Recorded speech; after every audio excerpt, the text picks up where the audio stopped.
I guess the duty we've got is to try and get people thinking about the transitions to that and how we start to accommodate the change to accelerate it happening, and that we don't inadvertently block the usage or the adoption of vehicles by not configuring the highway space in the future to be friendly for those sorts of vehicles. It's a real thing for us to try and get out there, isn't it? I think that's right. Some of the key issues at the moment, there are some legal levers, if you like, that need to be sorted out in terms of actually allowing some of these things onto the road. There are technologies that exist now that we simply can't use properly, even though you can actually buy them in some cases within the cars, simply because we haven't actually taken those steps yet.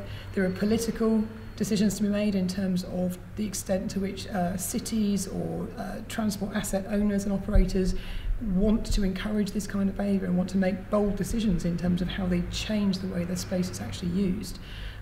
Those to me are some of the key things that we need to be thinking about. The other element for me is around trust, public trust, because actually if you think about the sort of adoption curve of new technologies, you've always got your early adopters who will be excited about new technology and so on.